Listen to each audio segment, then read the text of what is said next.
ने देखा, पीछे मुड़कर सभी ब्रजवासी चले गए, एक भी नहीं है। तो यह देख करके एकदम आनंद से उन्मत्त होकर वन में प्रवेश किया। किस प्रकार वन में प्रवेश किया? तो श्री रक्षकाचरण बोल रहे, जैसे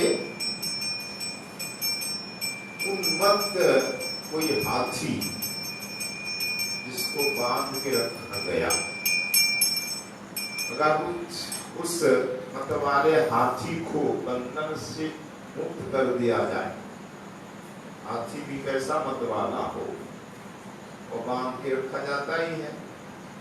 अगर बंधन से मुक्त कर देता है तो क्या कर, हाथी तक कूदेगा अपने, उछलते हुए कूदते हुए वन में प्रवेश करता है। आज ठाकुर भी उसी प्रकार प्रवेश कर रहे, मत वाला हाथी की तरह, ऐसा उदाहरण दिया।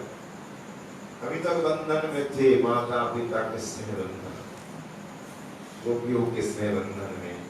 जब तक ये लोग देख रहे थे तब तक बंधन था। यह बंधन कहाँ है? नेत्र बंधन। जब तक देख रहे थे, नेत्र रूप दृढ़ संखल से बंधे हुए थे। संखल मतलब सांकल, जंजीर। नेत्र रूप ब्रजवासियों के नेत्र रूप दृढ़ जंजीर से बंधे हुए थे। जैसे सभी वापस चले गए घर की ओर, और एक भी नहीं रहा ब्रजवासी, तब मानो बंधन से मुक्त हो गए श्री कृष्ण। हाथी की तरह दौड़ते हुए वन में प्रवेश, खूब दौड़ रहे हैं, खेल रहे हैं, और स्वच्छंद। अब कोई बाधा नहीं, रोक टोक नहीं। ना तो मैया कहेगी लाला उधर मत चाहिए, कहीं भी चल, किसी का बंधन नहीं। दाऊ जी भी रोक नहीं पा रहे, आगे बन रहे, अब क्या लगता। आज बहुत सुंदर खेल खेल रहे हैं। कविराज गोस्वामी जी बोल रहे हैं, वन में अलग अलग रूप देखने को प्राप्त होता है, उनका अलग अलग रूप, मानो वन ही कोई चित्रकार है और श्री कृष्ण के नाना प्रकार चित्र अंकित किया है। जैसे चित्रकार श्री कृष्ण के नाना रूप का चित्रण करती है। कभी कृष्ण नाच रहे, खेल रहे, बंसी बजा रहे, नाना मुद्रा में चित्र को देखने को प्राप्त होता है। तो शुरू में ये वन रूपी वृंदावन ने चित्रण किया। वृंदावन रूपी चित्रकार ने श्री कृष्ण चंद्रमा के नाना चित्रों को अंकित किया। कहीं श्री कृष्ण नाच रहे हैं, कहीं कूद रहे, कहीं हंस रहे हैं, कहीं खेल रहे हैं, कहीं बंसी बजा रहे हैं, कहीं पेड़ पे चल रहे हैं, कहीं बंदर की पूंछ को पकड़ के झूल लटक रहे, कहीं यमुना जी में नहा रहे हैं, कभी तैर रहे हैं, कहीं डुबकी लगा रहे हैं, डुबकी लगा कर किसी सखा के पाम को पकड़ कर खींच रहे हैं, कभी मेढक की भांति चल रहे हैं, कभी मोर की भांति नाच रहे हैं। मोर नृत्य प्रसिद्ध है। आज कोई रोक टोक, एकदम बंधन मुक्त होकर बहुत आनंद पूर्वक खेल रहे हैं। इस प्रकार हमारा चित्र बनाए ना, अनेक चित्र बन जाएंगे, नाना प्रकार मुद्रा के, लीला के, विहार के, विचित्र विचित्र सुंदर विहार का दिव्याति दिव्य वर्णन कविराज जी महाराज कर रहे हैं। इस प्रकार खेल कूद करके ठाकुर ने सबके नैनों में बड़ा आनंद दिया। सबसे अधिक आनंद वनवासियों को मिल रहा है। ये वृक्षलताओं को, काश बताश को देखो, आज कैसा कैसा दर्शन प्राप्त हो। ऐसा दर्शन तो ना गोपियों को प्राप्त होता है, ना पिता माता को। क्या राधा रानी गोपियों के बीच में ऐसा कर सकते हैं? इस प्रकार खेलते, ये सखाओं के साथ नाचना, कूदना, तरह तरह का खेल करना, सखाओं को एक विशेष लाभ है। तो तरह तरह का चित्र यहाँ देखने को प्राप्त हो रहा है। मानो कृष्ण का चित्रण इस प्रकार रूप चित्रकार ने ही किया है, सबके नेत्रों को आनंद देने के लिए। तो वन में जाकर के सखा भी, जितने ग्वाल वाली भी हाथी की तरह मुक्त हो गए। इनको हस्ती शावक कहा है और ठाकुर को मत हस्ती यानी मत वाले हाथी कहा है। ग्वाल वालों को हाथी का बच्चा हस्ती शावक कहा गया है।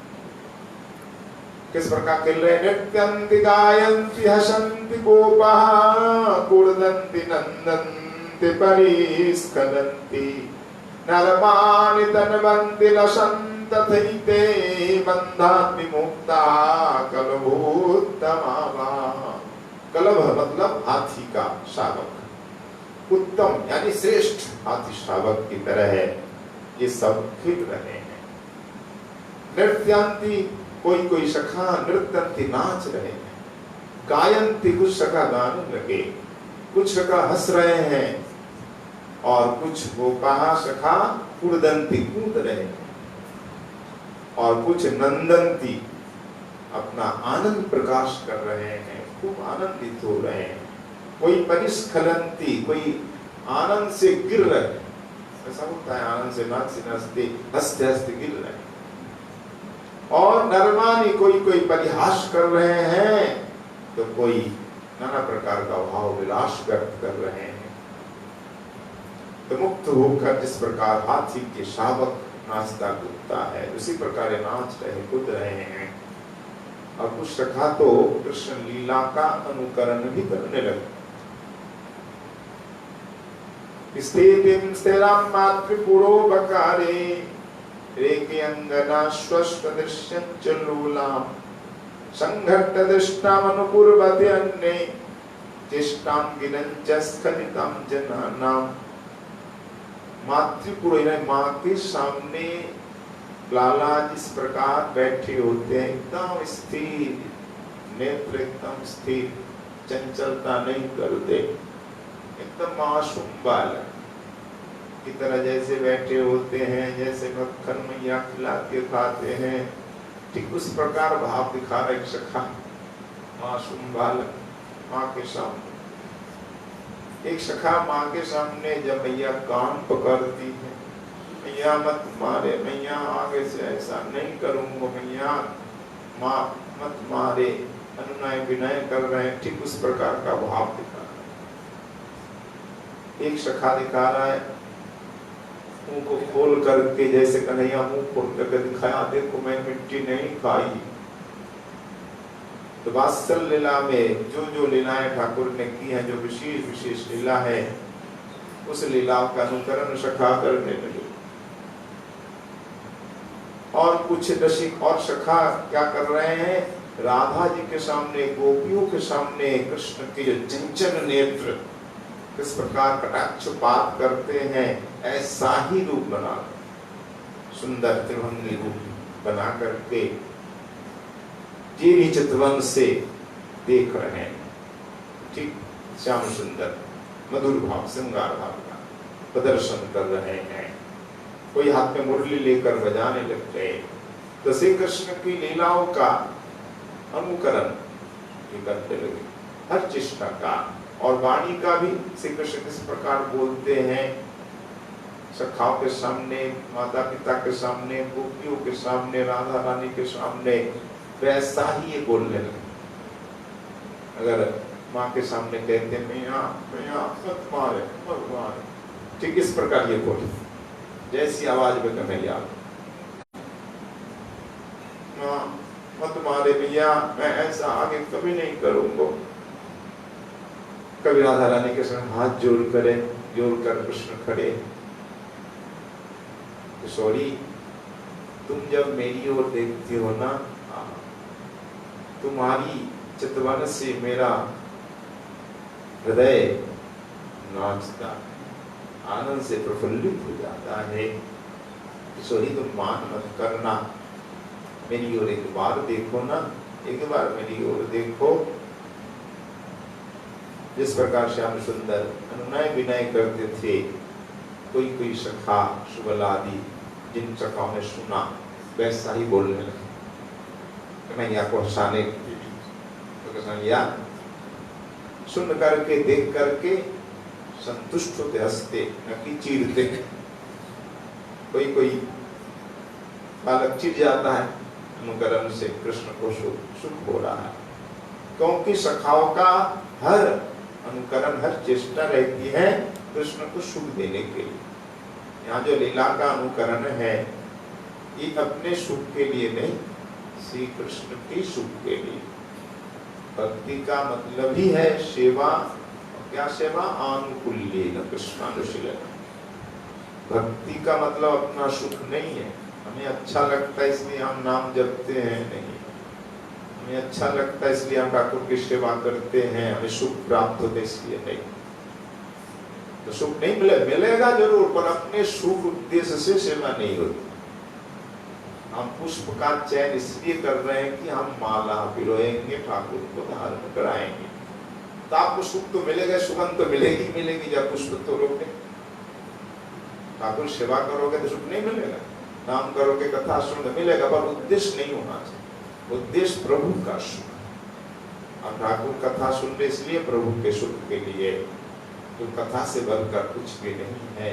ठाकुर ने कहा कथा समानम भुविनान्नत् यजन्नत्, पृथ्वी में कथा के समान कुछ भी नहीं। जहाँ कथा होती है मैं वहीं रहता हूँ, ऐसा ठाकुर ने कहा ना। अहम कसाई वैकुंठी योगी नाम हृदयेन च मद्भक्ता यत्र गायन्ति तत्र तृष्णामि नारद। नारद से कहा मैं वैकुंठ में नहीं रहता, मैं योगियों के हृदय में नहीं रहता नारद जी, जहाँ मेरे भक्त मेरी कथा का गान करते रस नहीं रहता, कथा कीर्तन। तो ये उद्देश्य ठाकुर की प्रसन्नता के लिए हम कथा सुन, कीर्तन कर रहे, नाम जप रहे, वृंदावन कर रहे हैं, परिक्रमा कर रहे हैं, ठाकुर की पूजा कर रहे हैं, हर समय उद्देश्य रहेगा ठाकुर सेवा, उनकी प्रसन्नता। आज यहाँ लीला का आयोजन कर रहे हैं, रासलीला का मंचन हो, कथा कुछ भी आयोजन हो, किस लिए? राधा दयानंद जी की प्रसन्नता, उनकी सुख के लिए, ये ध्येय होना चाहिए। तो सखाओं का यही, तभी तो भक्ति होगी। अगर अपना सुख है या और कोई कामना है, इसमें यश हो, प्रतिष्ठा हो, कोई नाम कमाने के लिए, यश के लिए भी करते हैं, अनेक प्रकार का उद्देश्य होता है, तो भक्ति नहीं होती। भक्ति वह है जो केवल मात्र ठाकुर की प्रसन्नता के लिए, सुख के लिए की जाए। तो सखा भी जो लीला का अनुकरण कर रहे हैं, कृष्ण की वाणी का अनुकरण, लीला का, चेष्टा का, मुद्रा का, ये सब कृष्ण सुख के लिए। अगर कोई त्रिभंगी बनकर के हाथ में मुरली लेकर बजाता है, देखकर कृष्ण को बड़ा सुख हो, तो हम भी करें? नहीं, सख भाव है, हम नहीं कर सकते। ब्रज की सखा ही कर सकते। ठाकुर की चेष्टा का अनुकरण भी बड़ा साधक के लिए। हम भी ठाकुर बन जाए, माथे मोर पंख लगाए, पीतांबर पहने, वैजयंती माला गले में, त्रिभंगी मुद्रा में खड़े हो जाए, बोले नहीं, हमारा अधिकार, सखाओं का अधिकार है, वो कृष्ण के सामने कर रहे हैं, कृष्ण के सुख के। सखी भी करती है, रासलीला में विरह में गोपियों ने क्या, तो कृष्ण आविष्ट चित्त होकर ऐसा हो सकता है। कृष्ण आविष्ट चित्त होकर कृष्ण सुख के लिए कर सकते हैं, इसलिए सावधान कर दिया कि हम लोग नहीं करें, साधक के लिए नहीं है। हम सिद्ध परिकरों का अनुकरण नहीं कर सकते, हम अनुकरण करेंगे हमारे आचार्यों के, रूप सनातन आदि, उन्होंने कैसा आचरण किया, बस ये हमें देखना। सखाओं ने क्या किया, गोपियों ने एक नहीं, वो नित्य परिकर है। तो ब्रज लीलानुसारत, उसकी टीका में सभा बता, ब्रजलोकानुसार। ब्रजलोक का मतलब ब्रज गोपी, ब्रजवासी तो है, पर सिद्ध रूपेण ब्रजलोकानुसार, सिद्ध रूप में हम गोपियों का अनुकरण करेंगे जब सिद्ध हो जाएंगे, पर साधक रूपेण श्री रूप सनातन आदि का अनुकरण जो हमारे आचार्यों ने किया है। फिर बाल बाल सखा ब्रज परिकर नित्य सिद्ध परिकर है, इनकी हर चेष्टा इसलिए न कृष्ण सुख तात्पर्य तो कृष्ण सुख ही एकमात्र तात्पर्य होता है इनका, और कोई उद्देश्य नहीं। ये है भगवान के नित्य परिकर। जैसे गोपियों ने विरासलीला में कश्याश्चित पतनायन्तः कृष्णयन्त विवत्स्तनम, श्रुति जी ने कहा देखो कोई गोपी तो पुतना बन गई और एक गोपी गोपाल बन करके स्तन का पान करने लगी। या ये कृष्ण सुख के लिए तो शख रस में इस प्रकार आचरण होता है, इससे शख रस की पुष्टि होती है और ठाकुर को ही बड़ा आनंद मिल रहा है जब सखा कृष्ण बन जाते, कृष्ण की लीला का अनुकरण करते अच्छा लगता। इस प्रकार खेल रहे हैं, खेलते खेलते कोई कोई सखा लताओं के बीच में प्रवेश कर जाता, एकदम घना जंगल के भीतर, लताओं के भीतर कोई पेड़ों के अंतराल में चले जाते हैं। केचित् वृक्षलता प्रतः पचला पांगै स्मृतार्दमना उद्घाट्यंबर संप्रताननममुं गोपालयो शायिता पश्यन्तो व्यहसन परे च धवला लेखायमाना मुदा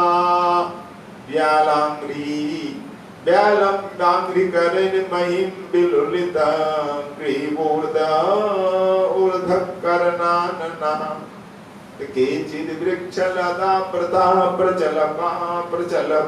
प्रचपला पांगैर्स्मिताद्रम्मना।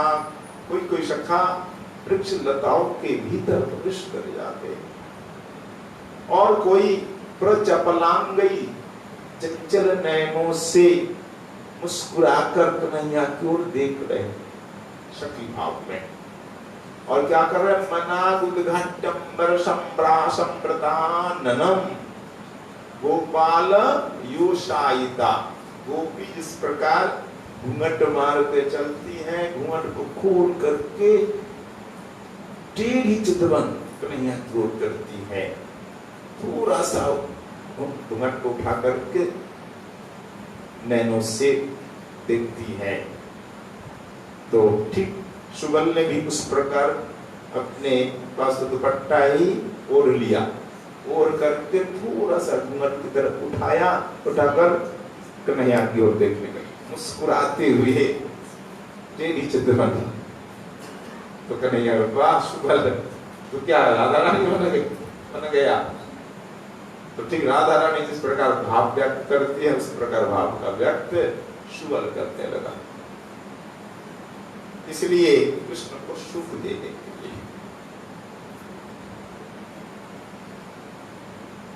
तो कोई कोई बालक पश्यन् व्यहसन् परे च धवला लेखायमाना मुदा व्यालं व्याघ्रिकरेण महिं विलुलिता ग्रीवोर्ध्वकर्णानना। कुछ सखाओं ने हाथ और पांव मिट्टी में रख दिए, चार पांव वाले पशु की तरह हाथ पे नीचे करके चलने लगे। इस प्रकार गाय की तरह, गायों के कान ऊपर रहते, मुख ऊपर करके गाय जिस प्रकार आगे चल रही थी श्री कृष्ण की ओर देखते हुए, ठीक उस प्रकार श्री कृष्ण की ओर देखते हुए ये गाय की तरह चल रही। और गैया जब हमलाती हुई मानो ये गैया बन, तो कोई गाय बन जाता है, तो कोई गोपी बनता है, तो कोई और कुछ बन करके नाना प्रकार लीला ये सखा कर रहे हैं। कभी पशुओं का आकार भी भयानक पशु बगासुर आदि असुर की तरह बन जाता है। और कोई कोई सखा बहुत अपनी विद्वत्ता दिखाने लग जाता है। दंडा बंडता के चित्त शब्दार्थ खंडन ही दंडा दंडी रन्ने दुर्दंडा संगरई परहे चित्ता नेकास्र का अस्त्र कांडो घैर दंड भ्रमण कौशलहि लास्यै हास्यै परि दास्यै दोषया मासुरच्युतम। सबका एक ही उद्देश्य है, अच्युतम तोषयामासु, श्री कृष्ण को संतुष्ट करें। कृष्ण के संतोष के लिए इनकी ये चेष्टा है। तो कोई कोई सखा अपनी विद्वत्ता दिखाते हुए कहते हैं, अगर कृष्ण कुछ बोल रहे हैं ना, उसका दूसरा अर्थ कर देते हैं। वृंदावन कहते हैं, वृंदावन है सखारे, वृंदावन मतलब वृंदानाम सखा, वृंदानाम हम सखा है ना, सखी वृंदानाम अवनम रक्षणम इति वृंदावनम, सखाओं का सखियों का जो रक्षा करे वो वृंदावन। तो हमारे लिए तू ही वृंदावन है, तो हमारी रक्षा करता है ना, तो दूसरा अर्थ कर दे, ठाकुर ही वृंदावन, और वृंदावन हमारी रक्षा तो करता ही है। आज भी भक्त वृंदावन अवनम रक्षणम यत्र, हम भक्तों की रक्षा वृंदावन। अगर श्री कृष्ण पंकज कहते हैं, पंकज ला, देख सखा कहीं से चोक पकड़ के ले आता है, ये क्या लाया? क्यों? पंकज मतलब जोक ही तो होता है, पंक मतलब कीचड़ में जो जन्म लेता है। तो एक शब्द का अनेक प्रकार का अर्थ ये सखा कर देते हैं, खूब अपना पांडित्य दिखा रहे हैं। जैसे शास्त्रार्थ कहते ना लोग पहले खूब, तैसे सखा बड़ी चंचलता कर रहे हैं, वाक पटुता दिखा रहे हैं। और कोई कोई दंड युद्ध, डंडा लेकर युद्ध कर रहे हैं, डंडा का खेल दिखा रहे हैं। और कोई बाहुदंड से युद्ध कर रहे हैं, भुजाओं से पहलवानी कर रहे हैं, मल्ल युद्ध। कोई लाठी चला रहे हैं, तो कोई बाहु युद्ध यानी मल्ल युद्ध कर रहे हैं। कुछ सखा अस्त्रों से खेल रहे हैं, तलवार चलाना सीख रहे हैं। मन में ऐसा होता है, सखा सब सीखते हैं, कोई गदा चला रहा है, कोई तलवार चला रहा है, कोई तीर धनुष चला रहा है। एक सखा को देखो, उस पेड़ को निशाना बनाओ, वो देखो पेड़ में एक निशान दिख रहा है, नेत्र जैसा, उस निशान में मारना, इधर उधर नहीं मारना, ठीक उसी निशान में बाण जाके लगता है। अगर इस पत्ते में लगाना है और किसी पत्ते में नहीं, उसी पत्ते में जाएगा। ऐसा सब निशाना साध रहे हैं। कहीं पुतला बना देते हैं, पुतला बना करके देखो, इस पुतले के ठीक दोनों मुंह के बीच में बाण लगाना है, लक्ष्य भेजना है, ठीक उसी जगह बाण जा रहा है, इधर उधर आंखों में तो आंख में। और जिस समय आप बाण को साधोगे ना, लक्ष्य साधोगे, उस समय इधर उधर दृष्टि नहीं जानी चाहिए, एकदम एक लक्ष्य। अगर बाण चला रहा है, उस पुतले की आंख में चलाना है। अच्छा, कहाँ तुम क्या क्या देख रहे हो? कोई कहता हम पुतला भी देख रहे हैं, मस्तक दिख रहा है, बोले हो गया, तुमसे नहीं होगा। पुतला दिख रहा है, वहां मस्तक तो नहीं जाओ। जंत में जो कहता है नहीं, केवल मात्र मुझे आंख दिख रही और कुछ नहीं दिखता, हाँ तुम्हारा जो है लक्ष्य ठीक। अर्जुन का ऐसा ही लक्ष्य, द्रोणाचार्य जी ने ऐसा कहा था, देखो इस वृक्ष में पक्षी है, पक्षी की आंख में बाण मारना है। एक करके सबकी बारी आई, पूछते थे आचार्य जी तुम्हें क्या क्या दिख रहा है? कोई कहता वृक्ष दिख रहा है, उसकी शाखा दिख रही है, उसमें बैठा पक्षी दिख रहा है, तो हो गया, जाओ। वृक्ष देखने वाले नहीं बेच सकता, शाखा देखने वाले से नहीं होगा, पक्षी का सर्वांग दिख रहा है तो नहीं होगा, जाओ।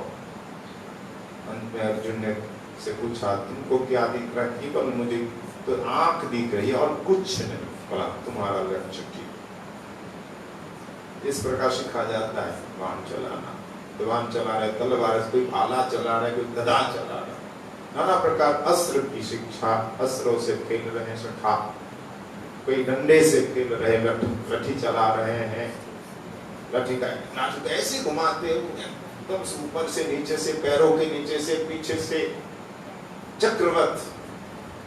जब लाठी चलाएगा उसमें कोई अस्त्र से आप मार नहीं सकते उसको। अगर ठीक से लाठी घूम रहा है ना, सब अस्त्र को बाहर फेंक देगा, गोली भी वापस चली जाती। मजबूत डंडा और खूब चलाता हो जल्दी से। कुछ दिखता ही नहीं उस समय लाठी जब घूमता है। नाना प्रकार का कौशल ये सखा दिखा रहे हैं। तो केवल पांडित्य ही नहीं, नाना प्रकार के खेल, नाना प्रकार के अस्त्र, शिक्षा का भी कौशल दिखा रहे हैं। और कुछ सखा तो केवल नृत्य नाच ही है, कोई नाच रहा है, कोई गा रहा है, श्री कृष्ण को नाना प्रकार से सुख दे रहा है, नाच करके, गा करके, हंस करके, बजा बजा करके, मुरली सिंगा बजा करके। कोई हंसता है तो हंस ही रहा है, हंसी में भी प्रतियोगिता, तुम कितनी देर तक हंस सकते हो, मैं भी हंसता हूँ, जो सबसे ज्यादा देर तक हंसे उसको पुरस्कार मिलेगा। सखासी तो कोई को दास कर रहा, दास कृष्ण की सेवा में लग जाता है। चतुर सखा श्री कृष्ण के लिए तैयार करते हो सैया, कोमल कोमल पुष्प, कोमल कोमल पल्लव ला करके सुंदर बिछा देता है। सैया तैयार कर कहते लाला कन्हैया, भैया देख सैया तैयार, एक सो जा, एक आराम कर ले, खेलते खेलते तू बहुत थक गया है, देख पसीना बह रहा है, आ जा, एक लेट ले लाला, लेटा देते और पाम दबाते हैं, चरण दबाते, कोई पंखा जलते हैं, इस प्रकार सेवा भी करते। तो वन में बहुत सुंदर विहार सखाओं के साथ हो रहा है।